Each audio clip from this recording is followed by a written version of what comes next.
I was teaching Pilates classes and I had a really great client. And after class one day, she came up to me and said, "Will you come work for my wealth management company?"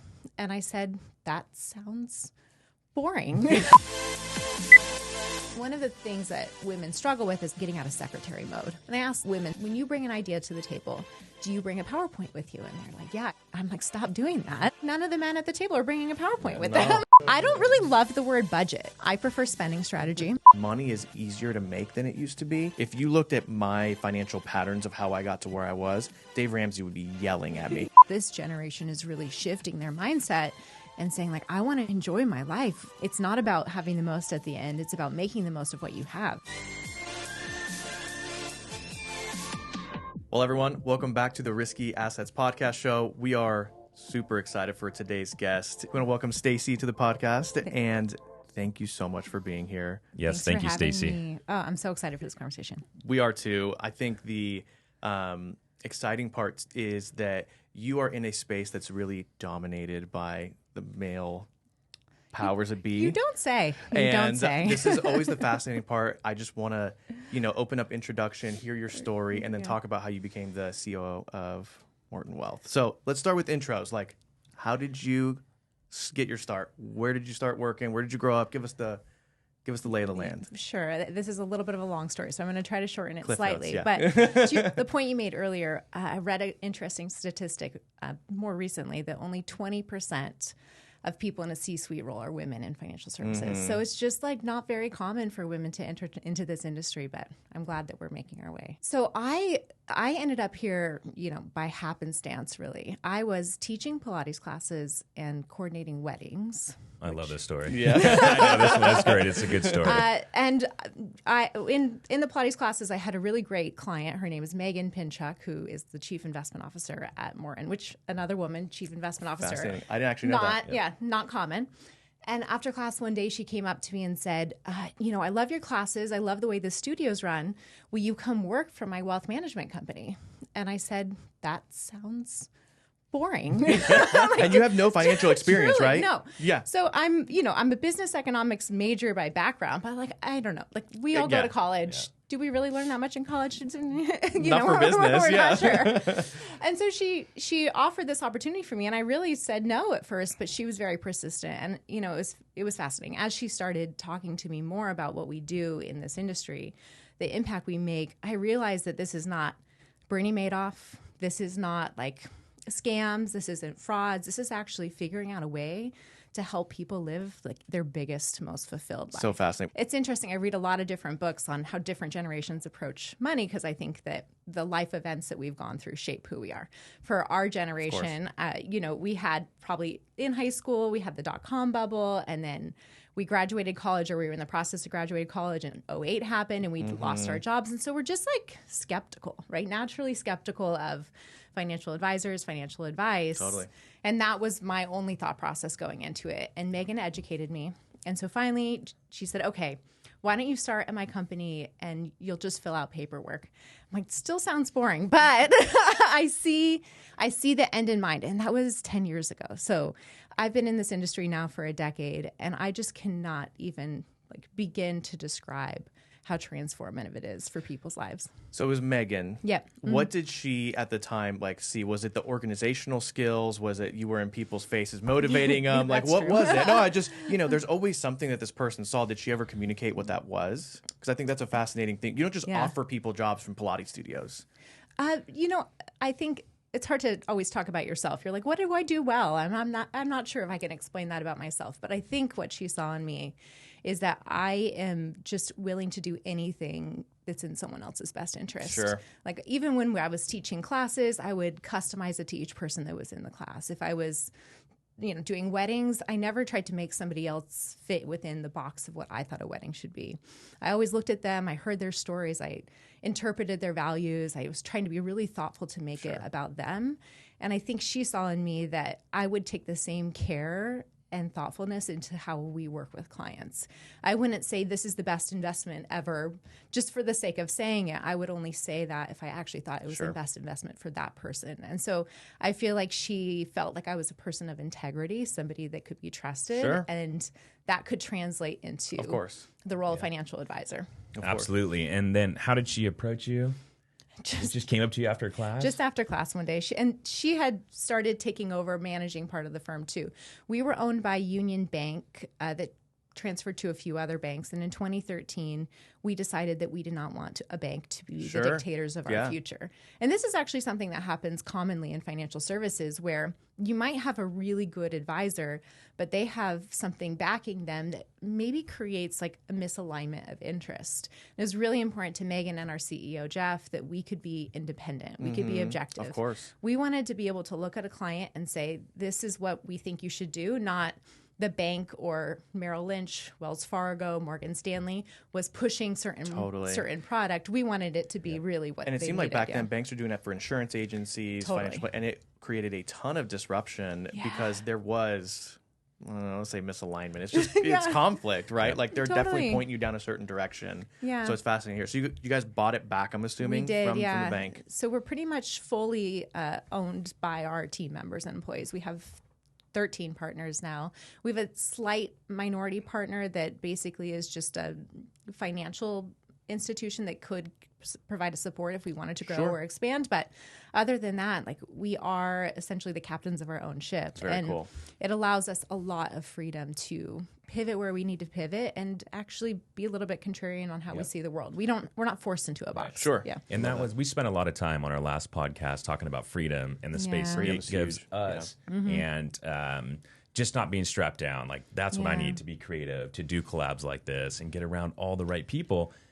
I get energy off that, so I completely understand. For us, we're always trying to be the most honest, ethical shop that's possible. And when you have someone saying, well, you need to do this, that is tough to do the honest, ethical part because you're not giving the full story, right? So it's fascinating to hear you guys bought it out from the bank. Well, Justin and I met probably like 5 or 6 years ago. And as we were growing in our careers and our companies and building our businesses, we just wanted to work with people like us. Like we wanted to work together because I knew that if I sent somebody to Justin, they would get taken care of, and Justin's not going to try to sell them something that they don't need. And he's actually going to, make the best possible decision.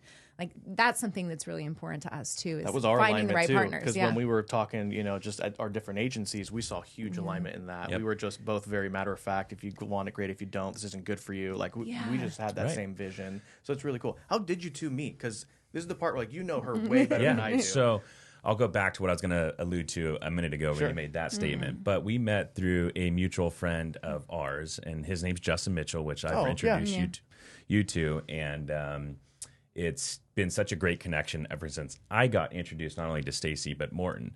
But alluding to what you said about meeting 5-6 years ago, and not only how much we've helped you from the risk and insurance side, it goes right back at Morton. Because I would call Stacey all the time and say, hey, can we go to lunch? Can we go grab a drink? Because I've seen what you've done almost year after year at that time, and where Morton's direction was going, I was really impressed. And I'm like, if I could take a little bit of that from her, and that really pushed, at the time, Pizzola Insurance in a certain direction. And quite frankly, ultimately led to the merger because of where my mind started going after talking with Stacey. Well, he was against partners, and then you guys started taking partners. I knew this from like a basic standpoint. So at what point did you all start taking partners in, I would say, more in mass? Because 13 partners is a lot. And our goal is to be about 25% of our team should be partners. Like we're just so open to partnership. I mean, there's a few different reasons for that. One, becoming a partner gives you skin in the game, but it also gives you opportunity. Like we're not in this to build it alone. We don't want to be like, I don't want to be the empress on the top of the hill by myself. I want to be there with my entire team, building something that we can all be proud of. And I think having more partners, having more skin in the game, having people who like truly are invested in our client success and the success of our company, the development of our team, it's just a really important aspect. And, our company's grown a lot since I started. We had 18 employees. Now we have 55. We're managing about $2.5 billion of assets and 1,100 clients. It's a Damn. That's a big that's a big I got to witness a lot of this over the last 5 or 6 years, and that's how impressed I was. Yeah. And That's amazing. yeah. So we've had to grow, and you just don't grow these things alone. You have to depend on the people around you that are brilliant and smart in their own accord. Yeah. Yeah, and we took that from the start. Greyhawk wanted to offer ownership, just get to a certain point financially is where you're driving in revenue. And then we want to be in business with superstars, and I don't want to be a training ground to send you somewhere else. You know, I want you to be here with us for the long term. Yeah. So I totally get that mindset. So with all that said, like, who is or what is Morton Wealth? Like, what do you guys do? What's your bread and butter? Like, give us just some background on Morton. Well, I can share two things with you. So we were founded on the premise that we wanted to offer more investments to clients than just stocks and bonds. Sure. We believe that there's a whole world of investing out there, and you just have to know where to look for it and how to access it. One of the things that we hear all the time from clients is, and you've probably heard it before, I want to own more real estate. But then when they go look at real estate, they're like, I need $1 million to buy a condo. And it's not passive as they think it is. No, you know, like that's not a thing. And so our founder, Lon Morton, said, well, what if I could go partner with real estate funds, basically say, I'll give you 20 million of my clients' money, but I need you to bring the minimum down to 100,000 each. Right. So we're able to give our clients the opportunity to access things like real estate at lower minimums, so they can still have the benefit of some passive income, but they don't have to deal with, we call it the triple T, toilets, trash, and tenants. Yeah. So they don't have to do that, but they can still have access to it and, benefit from growth and income that comes with real estate ownership. So that's how we were founded, and we've always believed that the world doesn't have to look at like how it is. You know, we can imagine a new future and a new destination, and we can offer more to more people that, in our opinion, actually like protects our clients. It preserves capital a little bit better. Because if you look at the market and volatility of the market, and maybe even while we're doing this podcast, the market's up significantly. It was down significantly last year. There's rumors of recessions and inflation and interest rates. There's all these factors. We would rather take part of our clients' wealth and invest it into things we can touch and feel and see. Right? And I'm sure you're going to touch on it, but the alternative approach that they take is really fascinating to me, especially in today's market trend.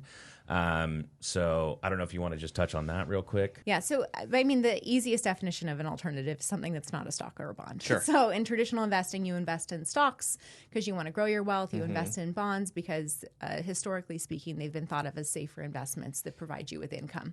Last year, bonds were down 13%. So let's put that on the side. So when we think about alternatives, we try to be really opportunistic to think through what else exists in the world where we can find value for our clients that's not in a traditional way. Just giving you an array of different, ideas. We've invested in a fund that does whiskey distilleries, almond orchards, boat marina slips. Interesting fact about boat marinas is in 2008, people still paid their slips for their boats. So they're letting their houses go and still paying their boat slips? Correct. Yeah. You're kidding. No. So like there are resilient markets out there where they're probably because that was the less expensive option. Right. Yeah. It's true, but if you think about the world of investing and you're like, everyone should invest in stocks and bonds, but not with everything. And you should think through what else could exist out there. There's another investment that we do in healthcare royalties. So let's pretend like you're an inventor of a drug and you invent a drug, it gets FDA approved, and it goes out to market. Sure. And now it's approved. And you as the inventor are like, I'm bored. I'm twiddling my thumbs. My drug is approved. What am I going to do next? You can actually find groups who you can sell your royalty streams, your future income from that drug to give you the money that you can use to invent your next drug. So that's an alternative investment. That's something that's totally different that you wouldn't even think of.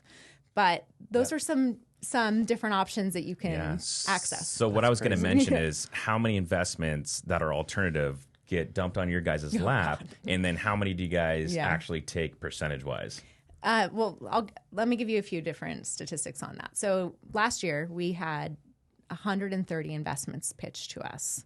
We have a 5-person investments team, and that's basically all they do. They do research and due diligence on investments. Of the 130, we started due diligence on 80. We did deep dive due diligence on 26, and we only approved 6 last year. So we are not playing games with this. Like at the end of the day, we're fiduciaries. Of course. We have to act in the best interest of our clients. And so our average investment probably takes about 18 months of due diligence. We have to get incredibly comfortable. And I mentioned Megan Pinchuk earlier, who's amazing, but she is like fiercely protective. she's basically like, let me tear this thing apart. Oh, yeah. That's a special breed. I don't know if I could do that. She wants our clients to get a good return, but like at the end of the course. day, I think she's looking at the investment landscape and saying, how am I going to protect on the downside? I mean, she'll take funds that have millions of dollars, hundreds of millions of dollars under management, and she'll have them revise their documents because they have one signer that can send money out to the sub investments, and she wants 2 for every investment, so that no one person can like funnel money in any direction. Right. Mm-hmm. We have to be really careful. I mean, most of us know the Bernie Madoff story, and so we have to be, I think, diligent as just advisors to make sure that whatever we're putting our clients in, we feel comfortable that protections are in place for them. Yep. That's fascinating. I'm still tripping on the boat slip thing. I still can't believe that's a real thing. So you talked about Morton in general, what you do. I know you have some product offerings, and I know there's some of them that are new. We've been attracted to one of them that's meant for businesses, where it's really exciting to see what you're doing for business owners. So talk about that product. Like, what does it do? Who's it meant for? Yeah, and maybe I can just even give you some context. So we were built on this idea of investing in a different way, investing in alternatives, things you can touch and feel and see, and protecting our clients. But around like 2015, 2016, we realized that like the world of investing was actually bigger than that. It wasn't just how can you get your clients the best investments that you think that they should have, but it was also how do you help them live a more fulfilled life. Of course. And so we started just digging in on that and realizing that like planning was such an important part of what we offered. It wasn't enough to just do a portfolio for a client. We had to look at them and say, like, let's explore your life and decide what's the right portfolio for you. So we started really engaging in more financial planning about 7 or 8 years ago. And that's actually transformed the mission of our organization. I would say that today, if you were to come and become a client of Morton, my most important role is to help you feel confident in your decisions, that they're going to lead to a better life for you and your family. And so that's really like, that's what I think of every single time I sit down with a client. We mentioned real estate earlier. I had a client more recently come to me, and I'm going to give you a made-up number so that I'm like being careful, but they inherited $10 million in real estate from their father. And they said, my dad always said I can't sell it. So like the number one thing I want to do is I want to make sure that I never sell the real estate that my dad and her grandfather had purchased. I'm like, okay, well, $10 million in real estate, it's producing about $300,000 of income per year. And you think to yourself, $300,000 of income, that's nice. And I'm like, so if I gave you $10 million today and I said, you can invest it in whatever you want, would you invest it in the same real estate that your dad and your grandfather did? And they were like, no. I never thought about that. What that says to me is that like the values of our parents are not the same as our values. And that doesn't make one value right or wrong. It just means that they're different. Totally. And we have to accept it. If I said to that client, how about I send you $500,000 a year and we see investing in other things, maybe you're like digging into principle a little bit. Would you live a bigger life? Would you take your kids on more vacations? Would you have more memories? Would you have more experiences? And the answer is yes. Usually yes. Yeah. And there's no tenants, which again, that always trips people up. People forget about that part. There are tenants. There are people, humans that you have to deal with. Well, real estate is an amazing investment. It is. No, it totally is. But it has capital gains. If you sell it, you got big tax hits. You pay for a lot along the way. Like people they always think about the income from real estate, but not always the challenges that real estate produces. And then it's illiquid. Yeah. You can't touch it. And so you're kind of stuck on the $300,000, as an example, your There's budget. There's obviously benefits with tax appreciation. There's a ton of stuff there for the property, but it is still a business. It's not just this thing that provides you money with no headache. Right. So it's tough. And so, but what's interesting is that like there might be a client out there that's like, you know what? I like it. Yeah, and that's great. So I'm going to do it. Yeah. And for that client, I'm not going to judge them for making that call. Of course. For the other client, where I'm like, I know you want a bigger life than that. I know you want to make more memories. I know that like having the liquid access would give you more fulfillment. Yeah. I'm probably going to make a different recommendation. And I think we've realized even through how we design our portfolios that there's just no one size fits all. You cannot, you can't do that. Absolutely. Yeah. I get tired of hearing just max out your 401k, get a Roth going. And I'm like, just tell me something new. Give me something new. And also like, I almost don't want to tie my money up and wait for it to get taxed in 40 years. It's like, that scares me too. It's like, why is that the answer? I don't know, but it seems like a common one that really gets under my skin. It's Google advice. That's what I call it. That's fair. Well, you've also, just speaking of these products, you've been working with them on which platform? So that would be, well, obviously the financial planning part. Right. Of it. Well, I know that's a big part of what you're doing, because you've sold your house. You're trying to, make the wealth grow, and you're doing a lot of stuff there, which is super cool. There's a whole plan coming up. I like it. It's going to be a spending strategy now. Yeah, so that's a good point. Say that to the M5 outside. I don't really love the word budget. It feels very constraining to me. I'm like, man, I got to do a budget. That's so frustrating.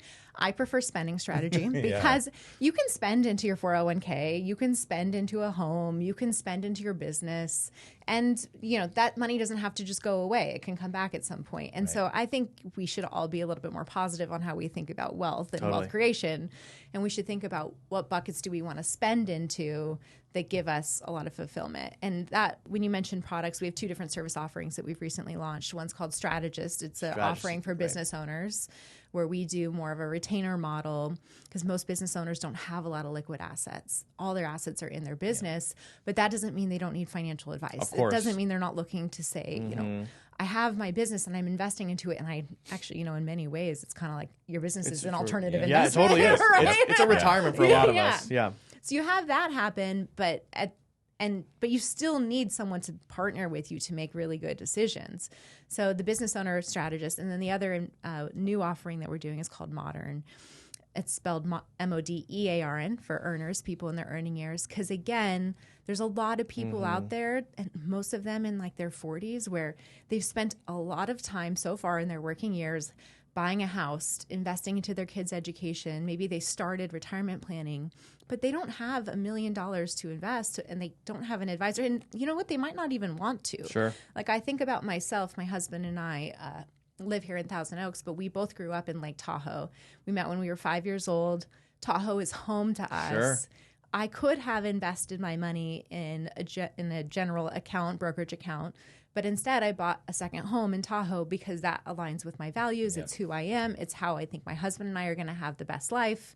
I'm also a partner at Morton Wealth, and so I'm thinking of that as my retirement plan. Sure. It doesn't have to look like saving $1 million. It can look like truly anything. Yeah. But what I like about Modern is that we can actually help more clients regardless of how much they have in their that's accounts. the approach that resonated with not only myself, but my wife, is basically they just said, give us everything. Here's all the documents on what you're spending. And it just went, okay, Stacey, here you go. And we met with them last week. And the coolest part was sitting in one of their conference rooms and having a team with us. And we got to see it on a screen as far as all the tweaks we can make to a plan. Did they tell you to cut back on sushi? And they told me to cut back. The cool part is they really didn't tell me to cut back on anything. I love that. So that's why I align with it so well. But what was awesome to see is, of course, you can plan all these projections, right? You have this perfect idea of what life is for you and your financial strategy. Yeah. But we could start taking away things. We could start plugging things in, and watching what it does for the outlook just gave us a real clear path, and just went we love it. Not only from the fact of our business relationship, but that was just so amazing to sit and witness it. And then having my wife call me afterwards and be like, I feel so good about this. It was fabulous. Yep. Yeah, I'd love to hear that. And that's the Modern, right? You're in that Modern program. Pretty close, I'm going to be hurting into that. Is it? I'm just here. It might be called the customized Justin and Julia Pizzola it's the Pizzola program. Special. But yes, it's very, very similar. But I love hearing that, because at the end of the day, you have to make tweaks all the time in making financial decisions. Sometimes you work longer, sometimes you don't. Sometimes you go on more vacation, sometimes you save more for retirement.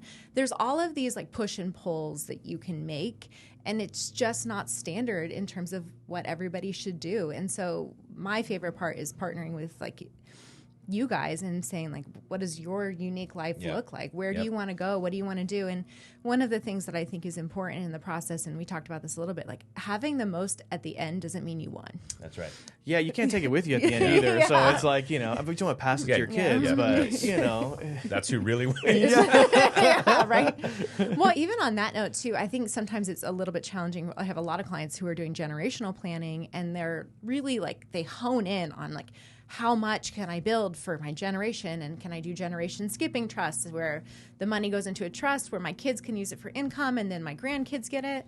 But if you think about the growth of that money and the grandchildren getting it, most of these grandkids are like 10 years old. You don't know what type of adult they're going to be. Do you really want to give them $15 million? That's right. You know? And it's scary because, I mean, I'm not, well, that's an opinion. If you just give stuff to people, they're going to be spoiled. They're not going to appreciate it. So I get the, like, I want to take care of people. That's also really hot right now in the, like, Instagram world. I'm going to make generational wealth. You know, I'm going to drive a Lambo. My kids are going to drive a Lambo. And, like, so that's popular. And I think that's why you get a lot of that. But at the end of the day, like, did you enjoy your time? Did your wife like you? Did your husband like you during that time? Right. I have no idea. But money acquisition isn't everything. That's right. It's important. I'd rather go on vacation with my parents, honestly. Like, I'd rather have the memories. I'd rather them take me on trips or we spend time doing things together. Even with my in-laws, too. We're going to New Zealand and Australia at the end of the year because what's valuable to my mother-in-law is that she has those memories with us.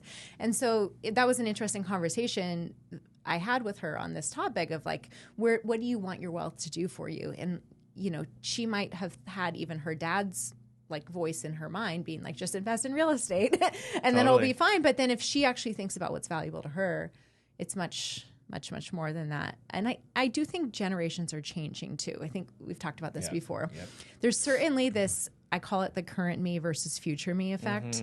It's where current me wants to like go on lots of vacations and remodel my kitchen, but future me is like, hey, so at what expense? Long-term care might be a thing. Totally. You should probably, think about that. It, So we try to, when we work with clients, figure out what's the balance of that. How do you get to enjoy your life now? And you guys do a really good job of that. And that's what we saw clearly was it wasn't just all about the wealth we can build. It was very clear on what are you guys going to do with the rest of your life and enjoy it with your kids? So we've already talked. Now, look, I have some context. You obviously have a lot of context. But as we keep talking and have like some conversations, you are like the anti-Dave Ramsey, I would say, financial model, because that model is very much like beans and rice, which I just hate that concept of like don't enjoy anything until you're into a certain place and no debt. Obviously, as a Christian, he's saying, well, you're not supposed to be indebted to anybody, which I think he misuses. He's also called life insurance guys rats and liars, which I also don't love, which is, again, a misunderstanding of the system. But you have a very different approach. Like, did that come in a response to that, or was that something you always had innately, is like, I don't love this, like, save model? Like, where did that come from in your mind? I think it was more just like the reality of working with more and more clients where I'd meet with them and I'd sit down with them. And what's really interesting about modern clients too is it feels like there's an average age where this thing happens. It's usually 40. My thing's about to happen. I'm feeling it now. It's about to happen. Where you're like, man, I don't know, like, I don't know how much longer I have with my kids. You start counting summers before they go to college, and you're asking yourself questions like, potentially some of them are asking themselves questions like, where were my parents when I grew up? And they were working and creating a really amazing life.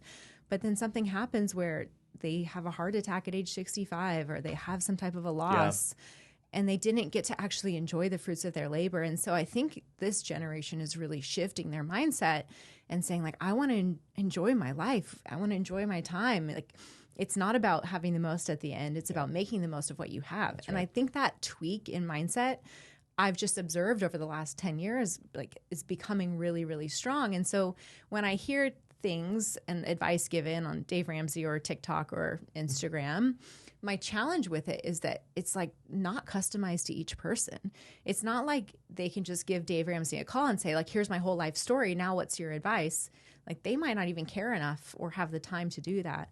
I never want that to be the experience of anybody who works with me. I will always take hours to talk to you. I will always answer the phone and hear it all. I don't believe in like global advice in that way, right? We believe the same thing in insurance. You can't just tell everybody the same thing for everything. I mean, I think people know that. It's just funny that voice got so much traction when it's a one size fits all. You know, it just doesn't make any sense to me. I think it's because, I mean, this is a bigger philosophical issue, but like, I'm always distraught over the fact that we are not taught finances in school. Yeah. We go into the world. It's not going to happen. They're never going to put it in schools, is my opinion. There's just no. I don't think they want to. That's what I'm saying. It's not going to happen. Yeah. Think about all of the decisions you make in life with literally no education, history, context, or experience.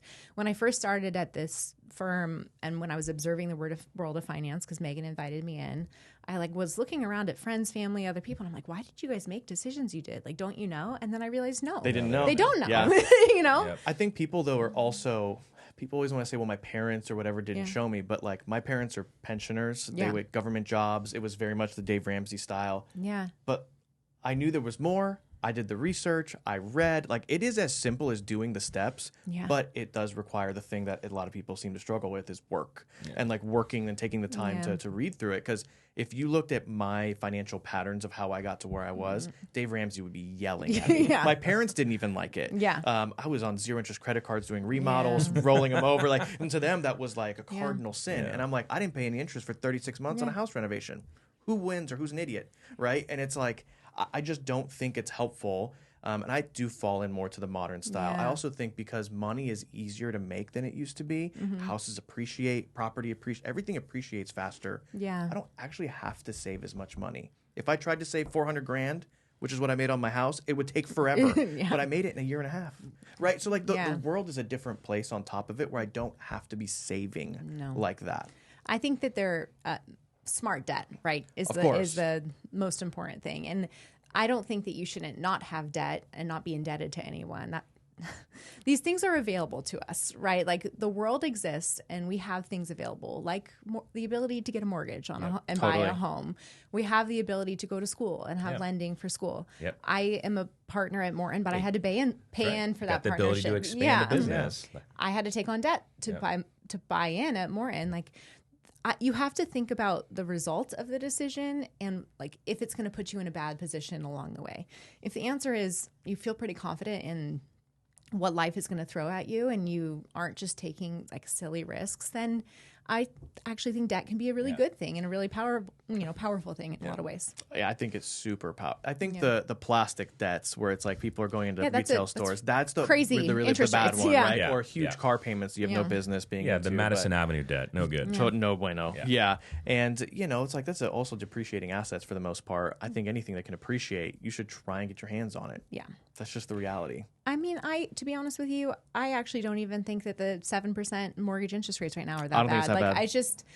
I think that you have to do the math, make sure you can cover it, understand what your assets are, and if you have enough liquidity and what your costs are going to be. And if having a house at 7% interest is going to take away from other more important things in your life, then you shouldn't do it. Of course. If you can manage the other things that are important in your life and buy a home, then it's still a good long-term investment. And this is a different conversation. Like, how far do you think it can really go? Because even at a 7% rate, the U.S. debt payment is massive. It can only go so far till it has to kind of yo-yo back, or else we won't be able to make payments. I see it as hey, we're pretty far out in the deep end with the way prices are.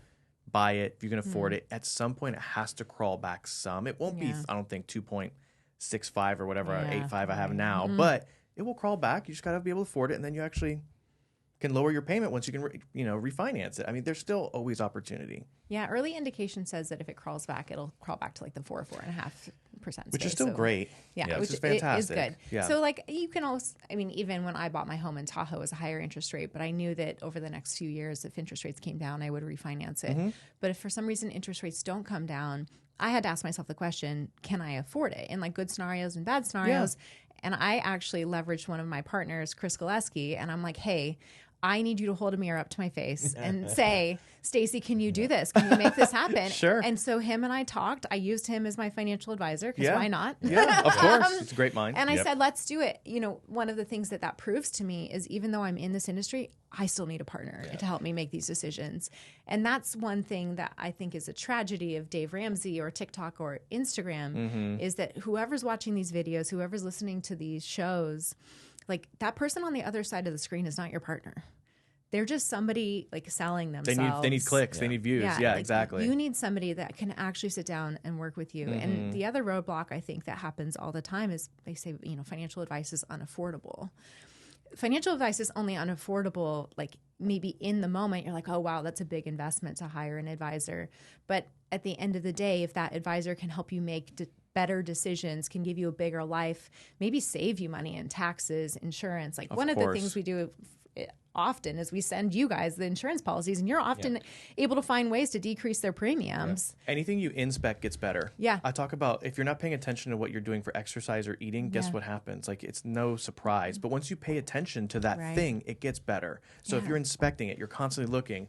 I do it all the time where I know the answer to something and I'm like, I got to go run it by him or Daniel, our business partner. It's like, it is good to have a sounding board. You don't know everything. You could be missing something. But when you inspect it and you get on the right track, it's everything. 100%. It's everything. Yeah. So we really love that aspect. So as far as, I think we touched on it to start right away, I think it's phenomenal, the position you've gotten to, especially as a female. We just don't see a lot of it. I had no idea is there more females on the C-suite or owners at Morton? Megan and I are C-suite, and then Jeff Sardi, our CEO. So we have a female-dominated. That's super cool. That's super and Menachem, cool. our CCO. Talk about maybe the struggles there, because as a young entrepreneur, I feel struggles just being young, right? Not being taken seriously. Like, who's this 33-year-old fetus that's trying to tell me what to do? It's like, I know I have that. You have it very different, where it's like it's a female in a male-dominated space talking about finances. I almost hate that we even have to say it, but like, what are the struggles? What do you see? How do you overcome them? And on the other side, I think women do things a lot better in other ways. So where do you think you shine, and what's been your, I would say, like, light where you've given Morton a big bump? Well, first of all, I love your advocacy. It's really, it's really amazing and refreshing. So I guess a few different comments on that. Number one, at Morton, I've never felt that my gender was going to hold me back. Ever. Not 1 ounce. I'm so grateful for the firm we have. We're about 50% women and 50% men. I love it.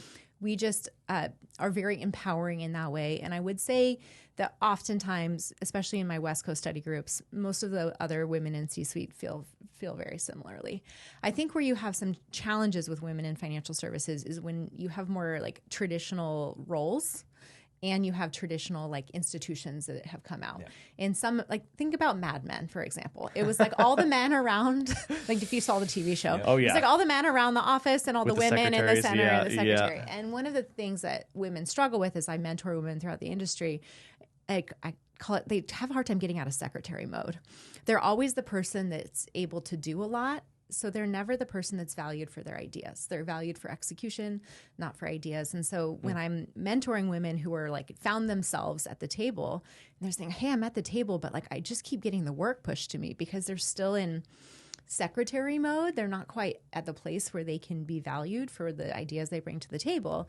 And I ask different questions. I say, okay, when you bring an idea to the table, do you bring a PowerPoint with you? And they're like, yeah, I bring a PowerPoint with me. I'm like, stop doing that. And not to oversimplify it, but I'm like, none of the men at the table are bringing a PowerPoint with them. They bring their voice. That's it. And they're like, I have this idea. I'm thinking about it. Could be right, could be wrong, but I want to throw it out to the table.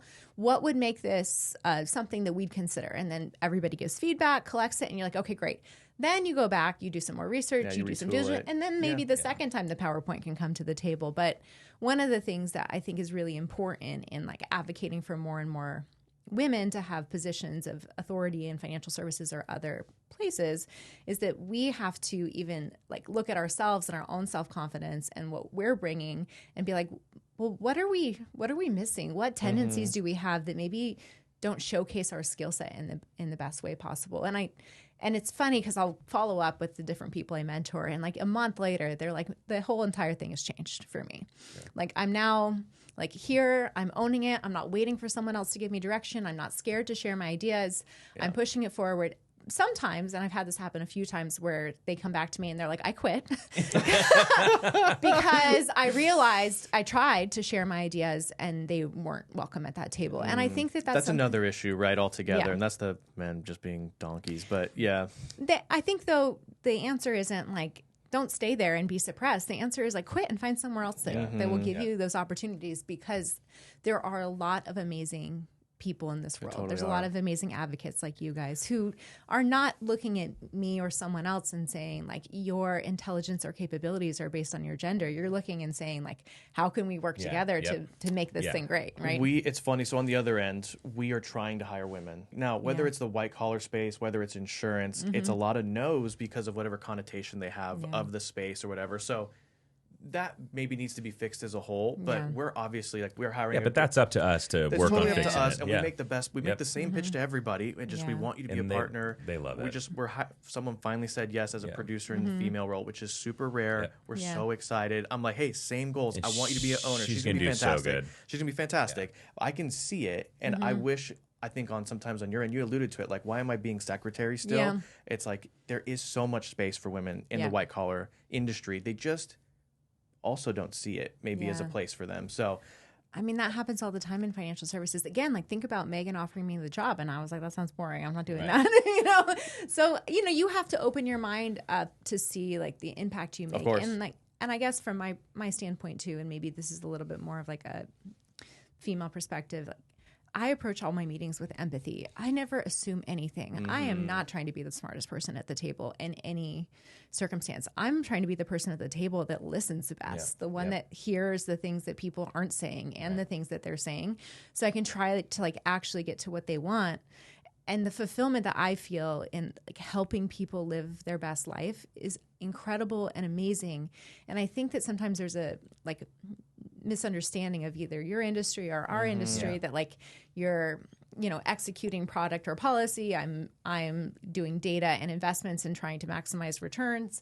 All of those things are not like untrue statements, but that's not the value we bring to the table. Does that make sense? Yeah, of course. But I think in our industry, back to what you talked about on, they just don't know. You were mentioning like our parents' generation. Yeah. They just don't know. They don't have the advice. So in our industry, when we're out recruiting anybody, but let's say in this case females, they just don't know any better. So when we talked to Natalie, is her name, she was just like eyes wide open. She was so excited. She got it right away, and she is ready. Part of the thing that we do, and maybe you can tell us we're wrong, but especially Daniel has been going out to college campuses and saying, here's the story, here's the pitch, there's men and women. He's using me as the example, which I understand why, but he's like, he was making this much money, working this many days a week with his family. And I don't think that vision of the lifestyle gets pitched well enough. Also, there's this protection of like, I don't want to tell you what I make. I don't want to tell you how good it is. And I think that is foolish.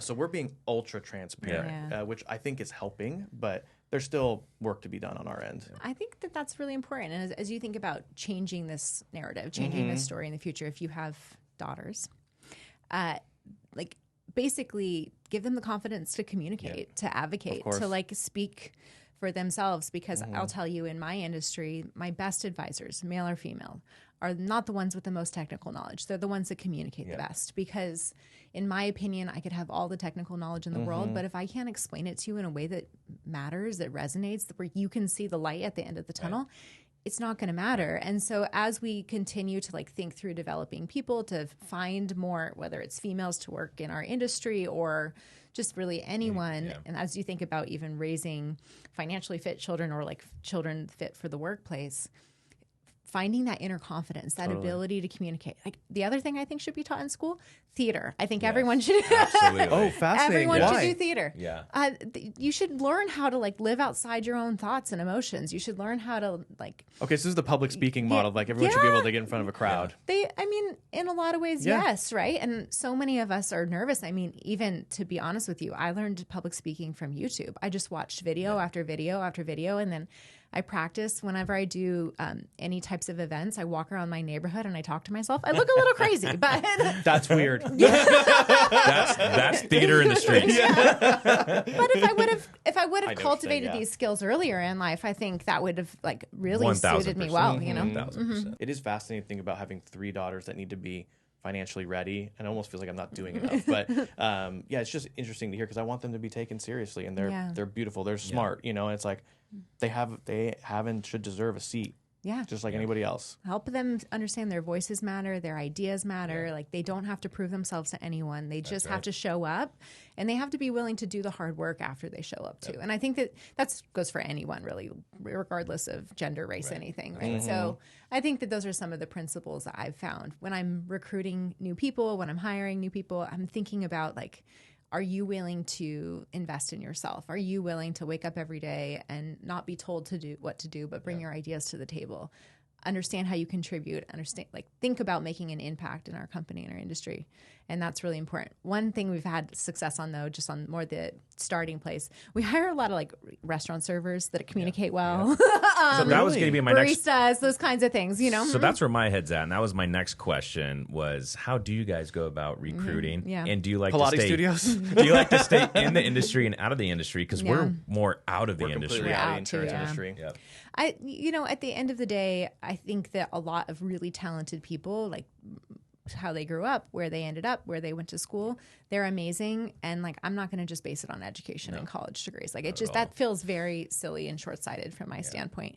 I'm going to look at somebody and I'm going to say, do you have the skill sets to like work hard, to be dedicated, diligent? Again, I communicate. And can I teach you what I know? And in many ways, I think Megan gave me that opportunity and I want to pay it forward. Yeah, and I'm so fatalistic of college, I could literally care less. Stacey already knows Jules and my thought. Oh, yeah. It's all a joke. But, so I went to college just out of like a promise I made to my mom, basically. And I had a 4.1 in high school. Like I did really well, but I was like, what is the point? I can gather a lot of these skills that are needed in the workplace without it. And no debt, which was a huge part. Do you guys ever address that? Because I know there's got to be student debt with people hanging over their heads. Like, is that a problem you're still seeing constantly? Because it's not getting less expensive to go to school. It's getting way more. I actually think that the conversation, I'm going to call it the education journey, is becoming a big topic of conversation. And one of our advisors is a specialist in this topic. But when I say the education journey, I mean like a child is born and you ask yourself the question, should I open a 529? This is the perfect, Should people fund the 529? 529? Yeah. Should my 529 be in my name or in my parents' name? Because there's some financial aid implications to put it in your name. There's some financial aid benefits to put it in your parents' name. There's some other things like that you have to think through. And then you all of a sudden, your child's 5 and you're like, should I use my 529 money for private school? Because you can use a little bit of it for private school if you want to. Oh, I had no idea. Yeah. I think the limit's $10,000. But like you can do that. And so then you ask yourself, do I want to pay for private school or do I want to save this for college? And then all of a sudden your child's 14, 15 and you're like, how am I going to pay for college? What have I saved? What have I not? Which loans should I take out? And what are the implications of the loans? You get through college. Now you have these loans. Some are private loans, some are public loans. The forgiveness programs are dependent upon both of those things. Sometimes you have to pay a percentage of your income for the loan. Sometimes you have stated payments. If you work for a public entity like UCLA or healthcare, you can work for the public service for 10 years and then go through the loan forgiveness program. So all these nuances, right? It's a lot of the nuance. education journey is a huge journey, and we're finding that more and more, especially modern clients, people who are in that 35 to 45 age range, they're asking themselves all these questions because they're saying I understand retirement's in the future, but my child's education is now, and how do I make the best decision? It was a big topic in our financial planning last week. I think so before we even knew, I took all my kids' money out of custodial accounts and I was like, they're going to IULs. Like I'm not going to save it for college. I'm paying for private school for, elementary, middle school, and high school. Yeah, that's that was a strategy. more important to me. And then it's like, I don't value college. So I'm not going to then save money for them for something I don't value. Right. Yeah. And if they want to take out a loan, they can take out a loan. And that was huge for me because I went, that doesn't make sense from a cost-benefit analysis perspective, and it served me well. Yeah, and that's why you started IULs for your kids. That's why I did that it. Too. Yeah. But then also talking to Stacey and about the 529 on our strategy there, where it really might not have to go to college and we could roll it. To a Roth IRA. There's a new I know you can roll it. I saw that. Part of it, $35,000. Right. So there's some other strategies that happen with it. The question, the benefit of 529s is that they grow tax-free. How much benefit do you get from that? I don't know. If you have to pay a little bit more of taxes along the way to keep it in a personal account and not be locked into a 529, that might be the right solution for you. And for people who don't really care about college as much and making sure their child's education is paid for, I think that that's totally reasonable for people who are really dedicated to it and like their main objective is that their child doesn't have to pay anything. And usually that happens with somebody who's still like enduring the pains of student loan debt, right? So I usually find that if somebody has student loan debt themselves, they're much more invested into like coming up with a pretty significant college saving strategy. But like, we don't know what's going to happen tomorrow. We don't know what's going to happen in the future. Even when we were putting your financial planning projections together, it's like 15,000 things can change before we do it. And so the point here is not necessarily that you make all the right decisions for the rest of your life. The point is like in the next year, what good decisions should you make? And then we'll talk about it again, you know? Exactly. And I think that that's the part that we're trying to do in our organization. The next phase of our company, we want to figure out a way to make financial advice more accessible to more people, so they don't have to listen to Dave Ramsey or watch TikTok or watch Instagram. So they have someone they can call that they trust, who knows them, and can help them make the right decisions. Yeah, I love that. So I think wrapping up, as a COO of the company, like where are you guys going? Like what's Morton's long-term vision? Because I mean, the growth you've had from, you said 17 people when you started to 55. Like what's next? What does the next even 10 years look like down the road? What's the projection for what y'all are doing? Well, I think there's two components to that. Like the number one, like thing that we want to do is we want to not only make financial advice more accessible, but we also want to make alternative investing more accessible. So many people just invest into stocks and bonds because that's what their 401k offers, and that's all they really know. We want to push more education out there so that people understand that like there's more to this story. There's more things that you can do that can grow your wealth and protect your wealth. Most of our clients are obsessed with like allocating their portfolio in a way that's part growth, part income. Let me look at this in 10 years and then the income's like pay me along the way, right? Like totally. I want to benefit from this. And so we're really thinking through how do we actually like democratize alternative investments and how do we make them more accessible? And then how do we make advice more accessible? So we're working through figuring out how low can we get our fees to the point where we're not putting our company at risk, but we can actually provide something that somebody looks at and says, you know, yeah, that's affordable. I want to go ahead and do it. So that's like the short-term vision. I think long-term, we're getting closer to the point where like we have to expand into more markets. It's not just Southern California, you know, Calabasas, Conejo Valley, San Fernando Valley. It has to be bigger than that. And obviously, I think COVID's changed the world where we can really work with anyone around the country, and that's great that we can do that. I think when you're handing over your nest egg to someone, you would like to see them in person every once in a while. I don't disagree. So, you know, we're thinking through like, what does it make sense? You know, what makes sense in terms of expansion? And that's a common topic that we're always mulling on. At the end of the day, we feel, and I feel that if we can help more people, then I can start righting the wrong that is our education system that didn't actually help us out. So that is our mission, and that's what we're going for. It seems like such a mountain to climb, doesn't it? It does seem like a mountain to climb, but it's interesting because it's one, like every time I teach anybody or educate someone on like financial planning or financial decisions, like their mindset shifts. They're in many ways their mind's blown. Yeah, you know it has to. Yep. And then they tell their friends, and like even if they don't work directly with me, I still think that there's power in having these conversations. And it's a little bit brick by brick, but I almost don't want it to be so big that we lose the ability to be like personal about it, you know? So we're still recently post-merger from Pizzola and Greyhawk, and now Greyhawk. And Charlie has talked a lot about being big local, small national. And like that's I like where that's at. But also in the back of my mind, it's like, why can't we be big national too? The reason I bring this up is you mentioned going into other markets. Do you see that being big local still and small national? Yeah, so I think the best financial services companies that, you know, are competitors, and when I say our competitors, there's two different types of advisors. There's advisors that work for like Merrill Lynch, Morgan Stanley. That's a little bit more commission-based. And then there's some advisors called RIAs, Registered Investment Advisors. We don't make any commissions on anything we recommend to a client. You pay us a fee. We give you objective advice. Whether it's an alternative or Apple, we look at the portfolio and we say, what's in your best interest? So when I say competitors, I'm saying RIAs. When I look at anyone else that has like more of a national exposure. The ones that do it best are the ones who invest into the communities there.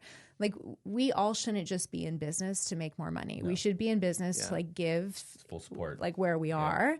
And so if I was to expand into new regions, I would probably want to find an RAA that has similar values like ours, and then invest into that community as well. One of the things that's, you know, given me hesitation is it's a lot to manage. And I think coming out of COVID, you know, the topic of like, how do you best manage practices in firms, where we're at. Remote, hybrid, the whole entire thing. It's been a very tricky dynamic and like complicated and lots of emotions tied to it. And so I've just taken a beat on that because I don't think that all of those chips have fallen quite yet. And then we'll figure out like, what does it look like to manage a practice that's in multiple locations? And that's a big topic of conversation that we're having internally.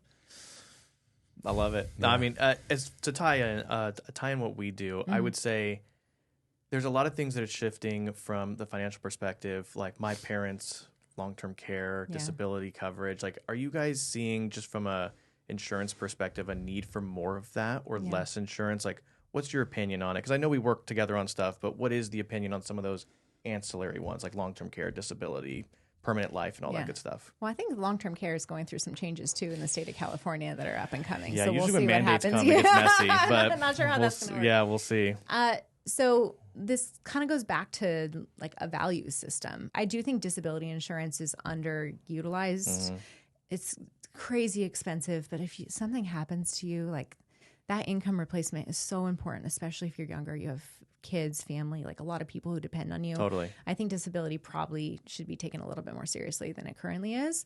On the long-term care front, I have a lot of conflict over long-term care. I mean, there's hybrid policies, there's standalone policies, there's joint, there's single.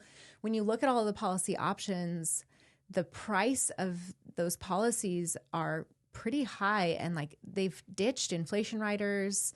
They've ditched some benefits. There's some daily maxes and elimination periods that just are not that attractive anymore. And so kind of like rule of thumb, we look at clients' portfolio, and if their spending is reasonable, if they have $1.5 million to $2 million, I'm not really diving in to long-term care as much as I would have. Like basically I'm doing an analysis if they can self-insure. I put it into our software. I run the projections based on their expenses, maybe how they might change in a long-term care scenario. And we're not like over recommending on the long-term care side. Now, for somebody who doesn't have that circumstance, maybe they spend more, there's other issues, you might just have to, you know, pull the trigger. But like long-term care policies do not look like they looked 10 years ago. 10 years ago, they were beautiful. Today, now, not beautiful. We basically only sell two products. They're the high end of it because all those things that you mentioned that are gone are still there. Yeah. And it's like, hey, if I'm going to sell you something, yes, it's more expensive, but at least it does what it's supposed to do. So yeah, it is kind of a messy market, and the changes by mandating could get weird. I don't know if it's going to make it better or worse. But yeah, I mean, I just think that, especially from like, again, my parents are in that boomer generation, like the pension's it. Well, and that scares me a little bit, challenge, right? They are good with their money, which is nice, but not everyone's great with their money. Well, and I should have explained the $1.5 million, $2 million that we kind of look at for long-term care recommendations. I mean that in taxable money, meaning in your trust, in your personal account. One of the biggest challenges I see with the boomer generation is there's a lot of people, for lack of a better term, who are retirement account poor, house poor, meaning all their money is in their home and their retirement account, and they almost have nothing personal. That means if a long-term care event happens, every dollar they take out of their IRA, they're given 25 cents, 30 cents, to Uncle Sam. Yeah. So it's not like they actually have $1.5 million. They actually have far less than that, given the tax implications of these types of things. Yeah. For those clients, I'm desperately searching for long-term care solutions for them. And I think that's something that we try to take into consideration. Yep. I do think the policies in California, if they pan out, are going to make long-term care policies more attractive, not less attractive. I don't know. It's hard to know. I don't know. State-sponsored stuff. Yeah, that's what I'm saying. Well, that's like there's for companies with less than or with 5 employees or more, and I think it goes to 4 employees have to have retirement plan options. So you could do the Cal Savers program. Right.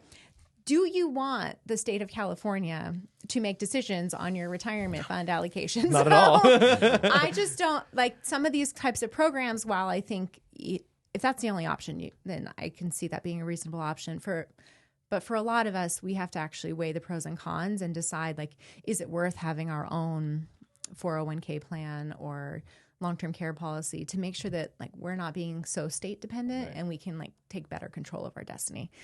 That'd probably be my opinion on that. Cool.